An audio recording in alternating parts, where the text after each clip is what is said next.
Hello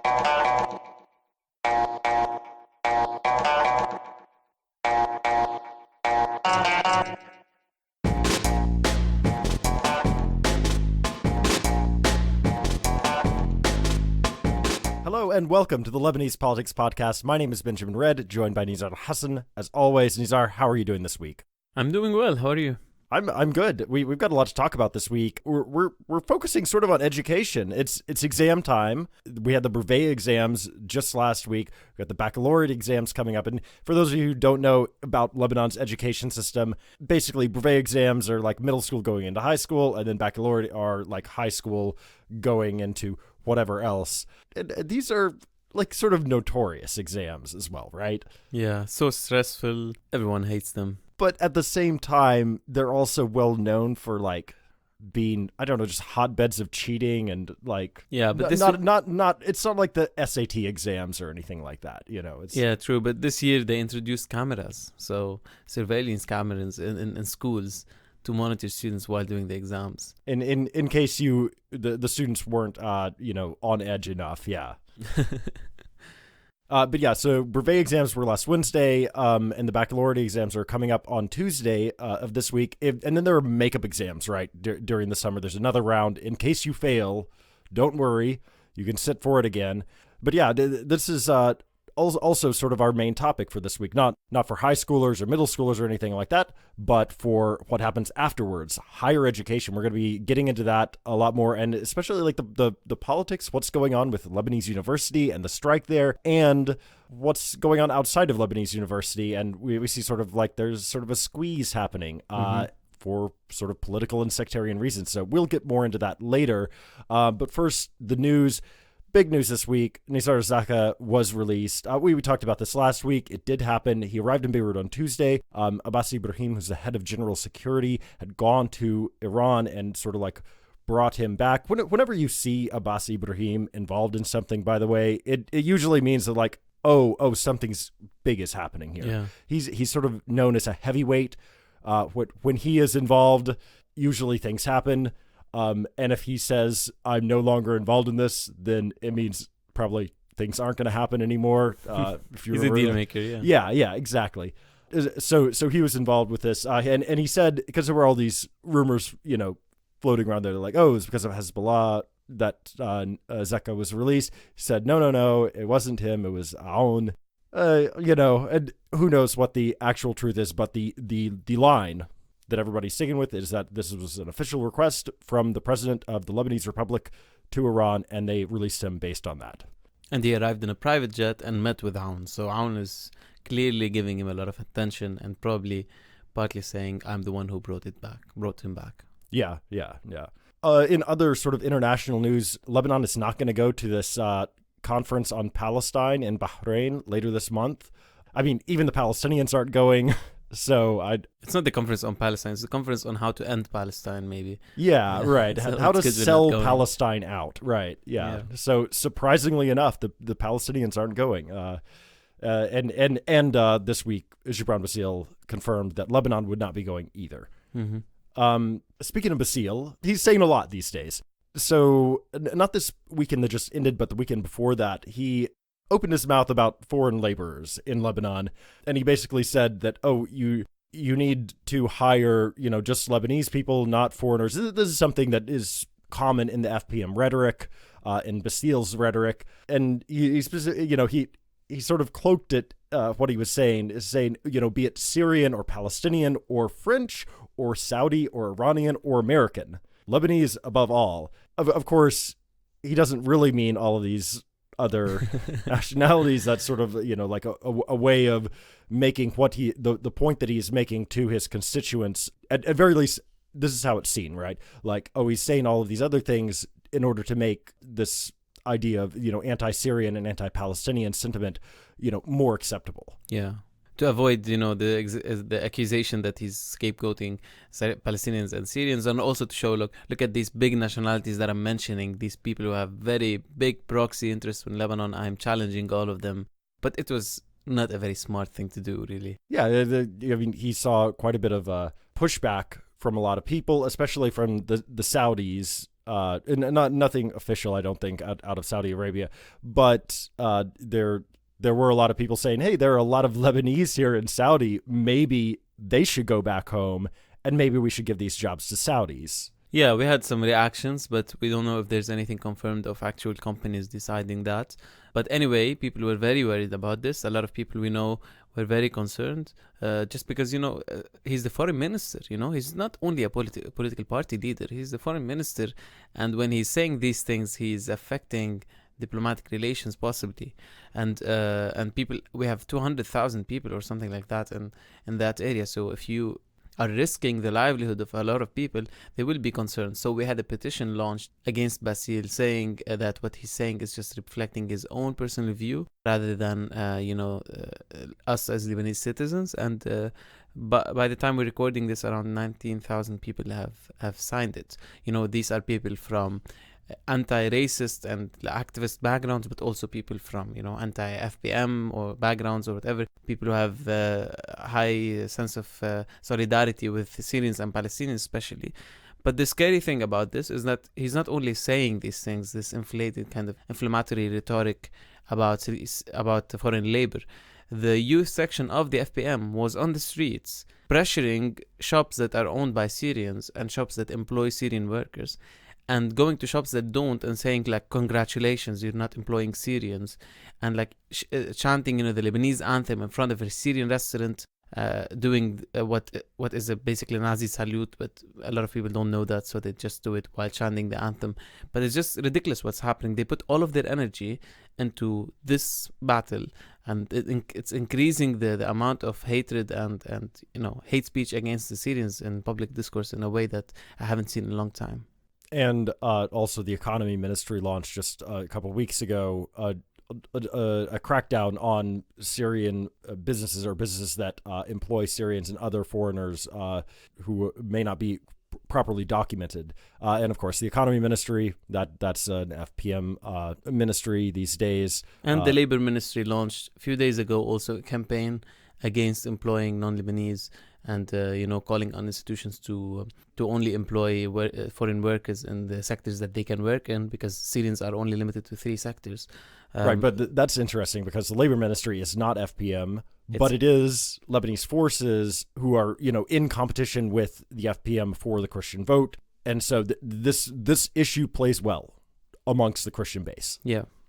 Very quickly, I just want to note that we're going to have a meeting of cabinet on Tuesday, but this is not going to be sort of the cabinet meeting that we were waiting for, according to reporting. Right now, we're waiting on a bunch of like administrative appointments, and supposedly this is like reading the tea leaves. It's become a lot more clear over the last couple of weeks that all of the problems between the Future Movement and the FPM, the Future Movement and the PSP, the Lebanese forces and the FPM, it seems as though all of these, escalations in rhetoric that we've seen over the past 2 or 3 weeks, maybe the underlying problem here is actually these appointments. And it seems as though there's a struggle over who's going to make the list and who's not going to make the list, and how many of, from this party and how many from this party, et cetera, et cetera. Well, that isn't quite over yet, because supposedly in the cabinet meeting that's going to be held on Tuesday morning, they're not going to discuss appointments.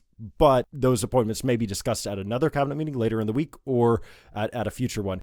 But the point being, maybe all of the tensions are not quite over yet. Everything is not settled on this yet. So there may still be some sort of escalations or some people, speaking out, attacking each other within the political class. And speaking of cabinet and FPM ministers in particular, our energy minister, Nada Boustani, came out and said something kind of weird the other day. She said, expect more power cuts during the summer, which is normal. In summer, electricity usage ramps up, and so there are just more power cuts in Lebanon. Mm-hmm. But the weird thing is that she didn't blame it on summer. She blamed it on budget cuts to her ministry, which don't exist. Like, if you look at the budget that was passed by cabinet, which is now in parliament, her ministry actually gets an increase in funding this year. And so we have no idea what she was talking about. It's extraordinarily bizarre and really kind of strange, because Nada Boustani has an image of being sort of like a technical person and like knowing what she's talking about, which I love. But it seems as though maybe in this case, she started to like really move into the politician's role of like fighting for a greater share of the budget, but just didn't have the numbers on her side. Or if she does have numbers on her side, she has not made clear, what line in the budget are you talking about that's being cut that's going to suddenly spike the number of hours over the summer that we're going to have electricity cuts. So hopefully Boustani gets back to like the technical side of things and backing things up and like having clear answers and everything, because this seems to me like it was really sort of putting your foot in your mouth. Yeah. And we also had news on that other big Lebanese issue that we're always talking about, the trash file. This week, we actually had a couple of things come out. So the environment minister, Fadi Zersati, also FPM, created this solid waste roadmap. It's this 10-year plan, and he submitted it to Hariri on June 3rd. My colleague at the Daily Star, Timur Asari, got his hands on it this week. It's short. It's 2 pages plus another 11 pages of annexes, but it does a number of sort of remarkable things. It sets sites for 2 incinerators, one in Deir Ammar in the north, and another one either in Zahrani or Jie. And that's really remarkable just on its own, because the issue of incinerators in Lebanon is a very touchy one. It's very controversial. There are a lot of people who say, no, we cannot do this. We cannot have incinerators in Lebanon because we don't have the controls in place. We don't have the regulatory, that sort of institutional strength that you need to have strong oversight when you have sort of like a dangerous thing going on, like burning things, And then producing toxic waste. Right, exactly. Also, it says that the Burshabud landfill should be expanded, which is something that like it's just going to happen anyway, despite the fact that nobody really wants it to happen. But it seems as though there's no other option really out there, that everybody sort of decided, oh, this is going to happen, it seems. And then the other thing that it does sort of remarkably is it reopens Name, or it says Name should be reopened, which is sort of like a bizarre pie in the sky thing. I don't see how Name ever gets reopened, but it does say we should reopen it. In addition to that, it has like sort of the usual stuff of, oh, well, we need a new sanitary landfill other than Name, like a real one. And, we need to do waste sorting, and we need to introduce like, some sort of taxes, fees, and stuff like that to pay for waste management in the country. But as far as specifics goes, I mean, it's so short that it can't really go through everything and explain how all of this is going to work. Yeah, but it's clear that it's the least popular plan ever for solid waste management. If you have been involved in this in any way, you know that the things that people hate most in Lebanon are Naami landfill, Burj Hamoud landfill, and the thing they're worried most about is the mahari, the incinerators. So the plan is basically all of them together. I don't see how this is going to pass without like major backlash. But the bad news for most of us is that, if you're living in Ashrafiyya or Burj Hamoud or Dawra, you will be smelling more and more of this horrible smell every day. If you're living in Shuwaifat or in the coastal Shuf areas, you will be smelling the Naame again if they reopen it. It's just, things that people have been demanding and protesting for years. It doesn't seem to have gone into account at all. And we also had one other thing happen on this front, and that is the Environment Ministry hired a consultant to get to the bottom of the stench that is in Beirut right now. And surprise, story of the week. Yeah, it's insane. Like, I mean, I'm sure all of our listeners can sort of guess what the answer is. Oh, well, there are 2 sites. I'll give you a hint, 2 sites. One of them is around the landfill we were just talking about, Burj Hamoud.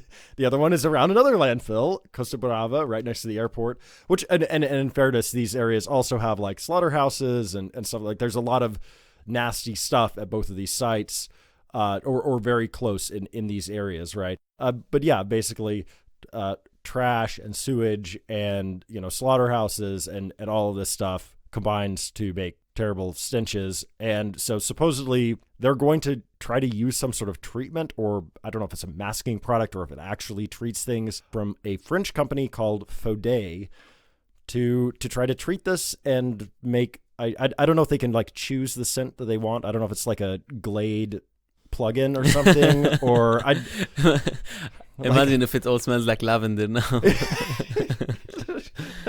Yeah. Like I'd like a nice vanilla smell here. Like that'd be nice. Yeah. All right, and so on that note, khalas, that's Act 1. Let's move on. Our main topic this week is higher education, and what's going on. I mean, the LU professors have been striking for a little while, and that's all come to a head in the past week and in the week coming up. So this is really sort of a timely time, I think, to take a look at Lebanese University and higher education in general in Lebanon, because it's actually a lot more political than you'd think. Yeah. To start with what's happening now, there's a strike that has been going on for around 1 month and a half now. So no courses in the Lebanese University since the beginning of May, and it's basically against public cuts. We'll go over the demands and the motives, but it has been receiving a lot of negative coverage because students want to finish their academic year, and this strike is kind of preventing that from happening. And also the politicians have been very kind of fiercely criticizing this strike. Hariri said it's a shameful thing to do, to deprive students from the right to go to class. Bassil said, I wish I was the education ministry so that I would educate those teachers. And then Shahayib, the education minister, was more diplomatic about it. So he said that he's been trying to end the strike, and he's been, carrying out some negotiations with the League of Full-Time Professors, which is the organization that's basically doing the strike, and he has basically failed. But yeah, to understand why the teachers have been striking, it's basically primarily because of the budget. Like the budget is the only timely trigger that has caused these strikes, and basically the budget reduces the allocation of funds to the Lebanese University, which is the only public university in Lebanon, by $27 million from last year to this year. And this will directly affect the research capacity, the facility maintenance and improvements, scholarships given to students, and a lot of other things. So it's a very serious cut. And also they are protesting against the cuts that affecting teachers directly and their livelihood, including cuts to retirement salaries and raising the required period of service in the Lebanese University, like of work, in order to get this retirement salary. So they're increasing it from 20 to 25 years, which means people who have less than 25 and are retiring now will lose their retirement salary. And they estimate it to be around 500 professors. And also they cut 10% of the state's contribution to the mutual fund of these teachers. And that will mean that the teachers will lose 20% of their educational support benefits, like the benefits they get to support the education of their children. And most importantly, apart from these timely demands and the horrible budget cuts, they're protesting because it's been so long that the ruling class has been completely ignoring their demands. We have a big problem going back for years now with the contract employment. A lot of teachers were employed in the Lebanese University through contracts that basically are not full-time teachers. They are contracted without the normal process of how you would become a university professor. And this is mostly, we've talked about this before, mostly a clientelist tool, to employ people who support you politically in the Lebanese University to give them this job. The problem with those, apart from being a lot of them not having the qualifications to be university teachers, not having the experience or not having the required degrees, also is the fact that their livelihoods is never secured, because they get their salaries in very irregular ways, or they get them after a long period. So for example, if you're working there every day, you're teaching, you might not get a salary for a whole 2 years from the Lebanese University. Wow. So that's insane. Yeah. So you have to go get another job, and it's impossible for you to have financial security in this situation. So they've been demanding for years that this should be changed by eliminating this weird thing called, just contract employment, and have a normal process happening for everyone. And those who are already teaching contract employment, if they meet the qualifications, then bring them in as full-time or as officially employed professors and teachers. And if they are not, then let them go. But this situation is unbearable. So this is the background for the strike. What happened last week is that on Thursday, there was a meeting between the politicians and the teachers. And after the meeting, the politicians were more optimistic than teachers. Teachers were saying, we didn't reach any deal. And the politicians were saying, we're looking at the end of the strike soon. And what was happening behind the stage is that politicians were telling them, we will put all the pressure we can put in order to end the strike. So you might as well just, accept it and make it an official decision. Because shortly after that, 2 days after that, on Saturday, the executive committee of the League of Teachers met, and they decided to end the strike or to halt the strike starting next Thursday. And this was against the original decision of carrying out the strike because nothing really changed. And why they voted to end the strike is really only because of political influence, mostly because of political influence, because there was a big hype around it. Like after the meeting with the politicians, everyone was saying there's a lot of pressure to end the strike. Please come and support us, come and protest with us, and show the solidarity we need to carry on with the decision. But it didn't happen, and the representatives or the teachers who are affiliated with political parties in the executive committee, specifically the Future Movement, the Lebanese Forces, Amal Movement, voted consistently, all of them, against the strike, like to end the strike, while the Hezbollah affiliated members were divided, and the independents obviously voted for the continuation of the strike, and so did the PSP, which, by the way, has an official decision to end the strike, because the education minister is a PSP person, and Jumblat has said, please, let's end the strike, but still the PSP person voted against it. So it's interesting. So now what's happening is, this is the official decision to end the strike on Thursday, at least temporarily. But then the Representatives Council, which is kind of the parliament or the Congress of this league, will meet on Tuesday. And if they vote by 2/3, they can overturn the decision. And also they can pass a motion to bring it back to the General Assembly, which is, according to the bylaws of the league, the ultimate authority which decides on this. So we might have a change of course in that sense. But the interesting thing about the strike for me is that it brought back a lot of, important demands, but also showed very strong student mobilization and kind of persistent student mobilization in support of the teachers and the demands that concern the Lebanese University in general. And they have been quite political in this mobilization, kind of not only opposing the other rhetoric, the dominant rhetoric, which is that students are just so angry at teachers and just want to go back to school, but also pointing fingers at where they should be and blaming the ruling class and the government for failing to deal with these demands for ages, and reiterating the importance of these demands, even after the executive committee of the league said they will stop the strike on Thursday. Just before we started recording this episode on Sunday, the coalition of Lebanese University students released a statement saying, we are against this because we care about the demands that we're advancing, and they called on students to go and protest at the league while the council meeting is happening on Tuesday, to pressure it to bring it to a General Assembly vote, hoping that the General Assembly would be in favor of continuing the strike. So why can you explain to me though why this is important? Because from my perspective, I see two groups of students, and it seems like, okay, the students are split. There's the students that are, like you say, with the professors in favor of the strike, and then there are the other students who are protesting, saying, oh no, we just want to graduate, or we just want to take our classes, we just want to learn. Why are you putting us in the middle here? So why is it so important that we have this other side on the students? Because if students are only concerned about their own academic year this year, and they are not mobilized based on the interests of the university on the long term, then this is self-destructive for them, first. And then second, this is an opportunity for the revival of the politicized student movement that we used to have, that created the Lebanese University in the first place in the 1950s. The Lebanese University is a political achievement in itself, and it's kind of, we will talk about it in a second, its marginalization and cutting its budget and making it less and less relevant and capable to be a good, strong university is basically the anti-project to that. It has a lot of political significance, and also it has a lot of significance in terms of social justice, because it's the only public university. You have no other option for almost free education in Lebanon, and nothing even cheap that is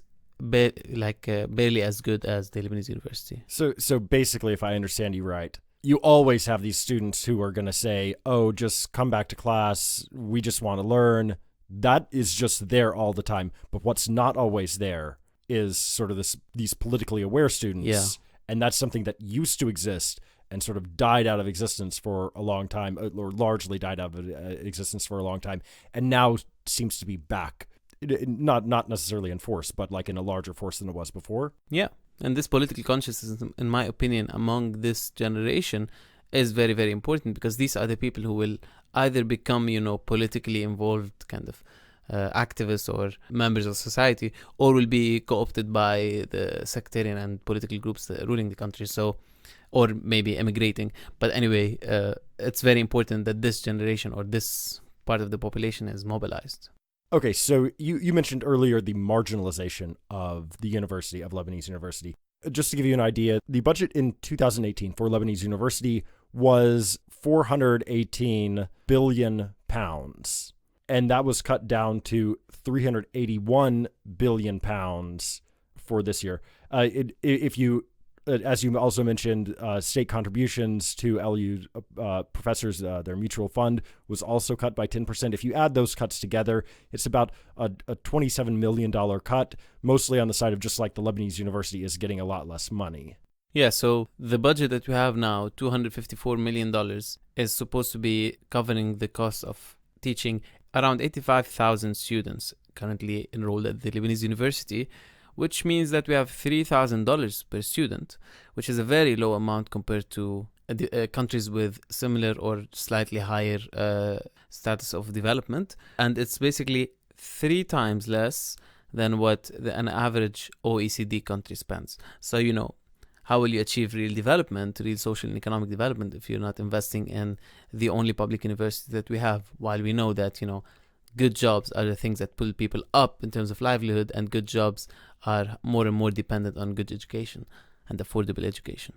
But this marginalization that we're talking about of the Lebanese University is not happening, in a vacuum just because the politicians don't care about the Lebanese University. It's not the whole story. In parallel, we have a big boom of private universities. The number of private universities increasing dramatically since the 90s, but also private universities kind of controlling the academic scene in Lebanon to a certain extent, and mainly the American University of Beirut in terms of, for example, research production.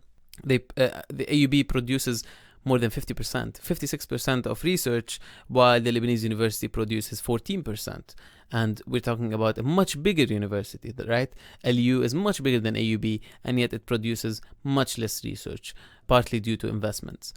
And there are several kinds of private universities in Lebanon. We have, the big fancy ones like AUB and LAU and Université Saint-Joseph, USG, and Balamand, Beirut Arab University to a lesser extent. But these are the big names. But you also have a lot of universities that you can't even, remember. There's 36 private universities in total, right? It's a huge number. And 62% of total students in Lebanon, they go to private universities. So basically, if you're looking for, good quality programs and you can't get into the Lebanese University, you don't have a lot of choices. You either go to a fancy university that is not affordable at all, or to kind of a low standard but cheaper private university. And I'll give you kind of the numbers to just put it in context.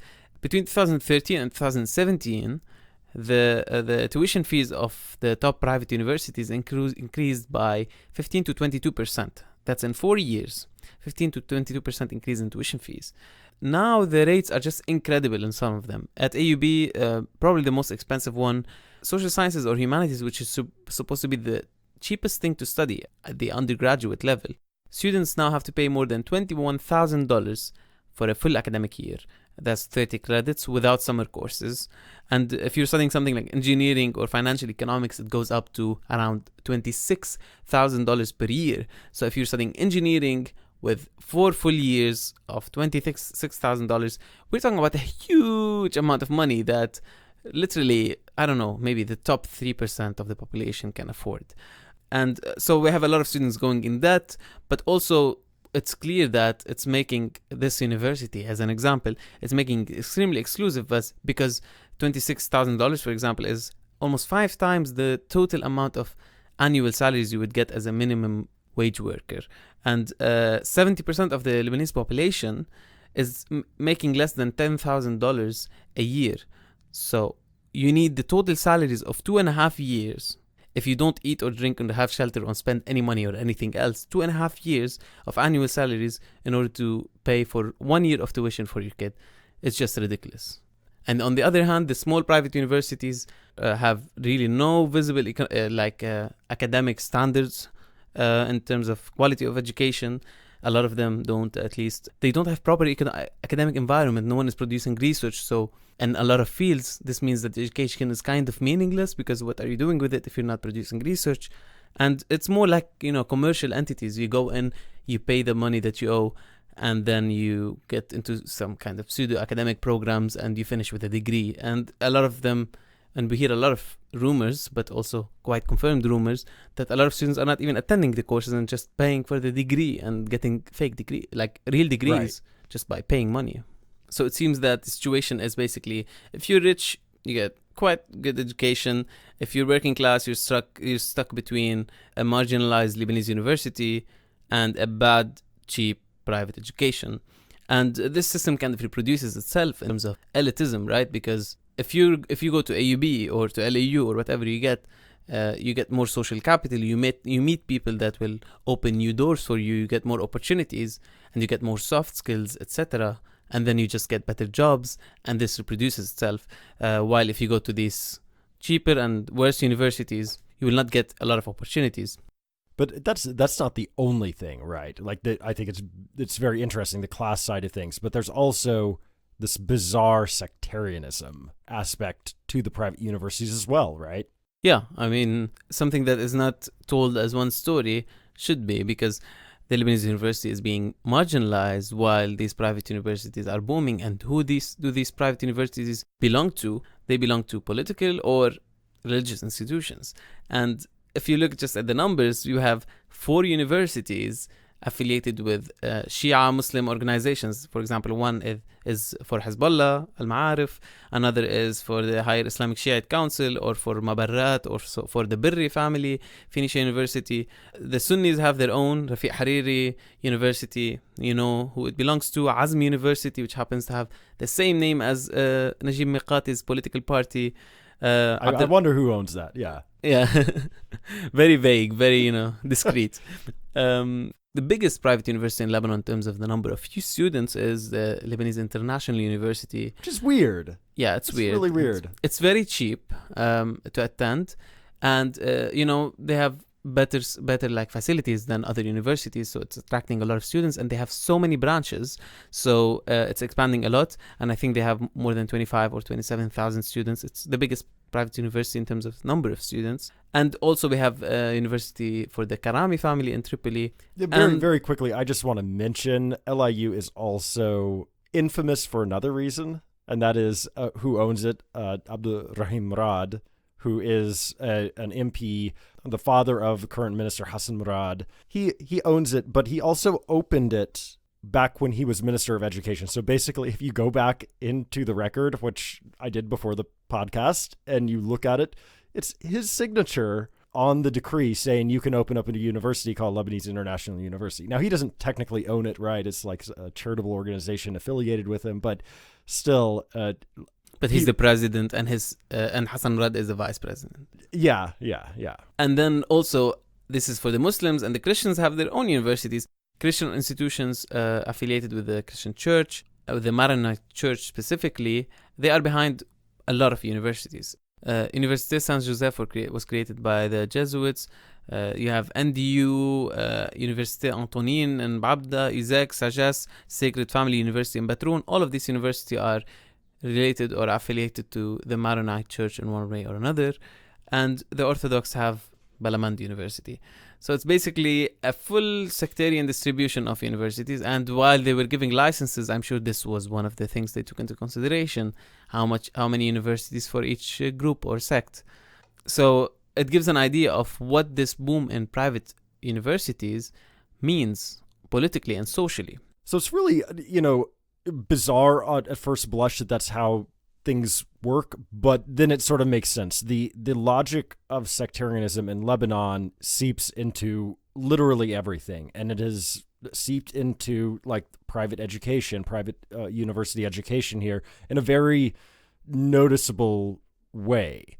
not only do you have that sectarianism, but you also then have like just the money of it, right? And the politicians. And so if you have all these politicians making money off of their private universities, well, when it comes to vote for funding their competitor, Lebanese University, what are they going to do? Mm-hmm. So the marginalization of the Lebanese University is not a coincidence in this context, and we cannot be surprised that it's not their priority, if not, their project. Right, and in this case, we see like a very nice dovetailing between like sectarianism and just like capitalistic enterprise, right? Like Yeah, one definitely. reinforces the other. Because universities are supposed to be in non-profit institutions, but it's not really the case, right? They are always trying to make bigger and bigger revenues and trying to expand more and more. But as you're saying, this is a very political thing, and these universities should be also seen as another very smart tool in this clientelist system that we always talk about in this podcast between political leaders and the followers and their supporters. Because if it takes a big deal to get someone into the Lebanese university, if they can't pass the exam because some exams are so difficult to pass, you might as well just give them a degree from your own university. It doesn't cost you a lot, and they will be, strong supporters for a long time. So it's another strong clientelist tool. But to me, the scary thing about this whole thing about sectarian distribution of and private education, the kind of sectarian privatization of education, if we want to, of higher education, this is the way of summarizing what's happening, is that, what kind of a post-Civil War project is this? More students from specific religious backgrounds going into the universities from these same backgrounds managed by institutions affiliated with politicians or religious organizations from the same religious group. That's insane. Where is integration gonna happen if Christian students born in Juni will go to Izak and Catholic and it's 95% Christians? What kind of a vision is this for the Lebanese society? It's more and more sectarian divisions, and even like geographically clear sectarian divisions, preventing this, as opposed to the university, especially the public university, being a space where people would come, integrate, interact with each other from completely different backgrounds, and a space where you can build kind of a highly educated post-sectarian or secular kind of elite, young elite. This is what the university as a big institution, the public universities should be doing in a context of post-war reconstruction and reconciliation. But this is not the main project that carried out by the ruling elite. Right. And what I see there, that function is sort of carried out more by like AUB, for instance, which was founded by Christians and everything, but today is basically just like elite people of all different sects will go to it, and so they will get that, that experience of, meeting people from other backgrounds with different beliefs and different values. But as you've pointed out, like it costs a lot to get into there. And so you've got this like very upper crust of elite that's getting this, but basically nobody else is getting this. And in Lebanese University, even, we're talking about sectarian outside of Lebanese University, but even inside of Lebanese University, like the logic of sectarianism penetrates that as well, right? It's not immune from this. Very famously, Lebanese University is divided, between Muslims and Christians, whatever the branch 1 and branch 2 or whatever you call it. And this goes even further down into faculties and students themselves, right? Exactly, because the deans of the faculties are chosen by political leaders, but also, as you're saying, in terms of student life and student activities, it's controlled by political groups in many cases, in very rude ways. Like, for example, the political group controlling what kind of student activities can happen on campus. If, for example, Hezbollah controls one specific faculty, they would prevent students from having music concerts that include singing because to them this is haram. Or Amal movement completely dominating the political activities, or student activism in another one. And students have to, they are socialized, they are going into university, becoming adults in this kind of environment. How do we expect them to be interested in politics or hopeful about, a good political change in the country at all? If they are in their universities and every time they want to do any kind of event, there's some political bullshit preventing them from just being active citizens. Yeah. So if you are a believer in like public universities, it's like a public good and a place for people of multiple backgrounds to come and sort of learn from each other and create something, post-sectarian, well, then Lebanese University is the obvious candidate, but they are fighting on all fronts. They're fighting this encroachment from outside, from these private universities that are sectarianized and politicized, and have this, profit motive. And then they're also fighting just from the inside, the political parties and politicians that have been able to sort of get control of certain faculties or whatever. It leads me to think that where's the hope? Where is the hope for Lebanese University with all of these, because all of the dynamics seem to be pointing against it, with the possible exception of what you were talking about earlier, the faculty and student movements. Yeah, I mean, and for me, this is the hope. People who are kind of affiliated with political groups that are ruling the country, pressuring those groups to change their policy on the Lebanese University is a total priority, because in the end, the overwhelming majority of the Lebanese will not be and are not able to pay for education, and they want good, respected education, good degrees for them and their kids. So this is a very, very self-evident demand, more funding in the Lebanese University rather than less.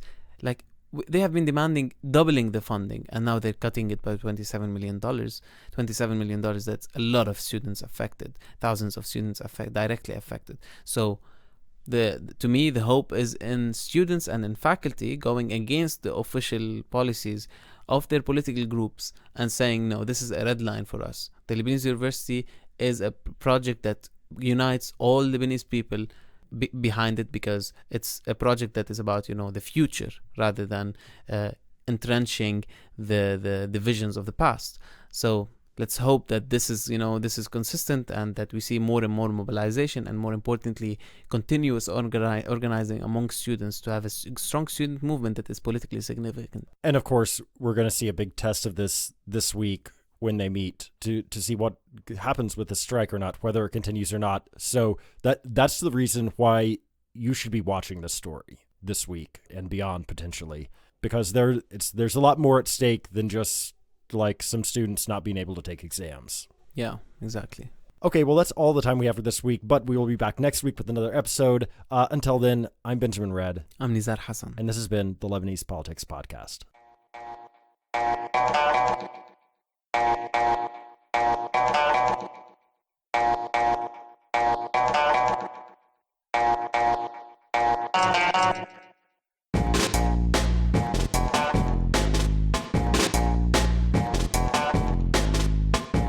Politics Podcast is brought to you by myself, Nizar Hassan, Benjamin Red, produced behind the scenes by Susan Wilson, and the music is by Omar.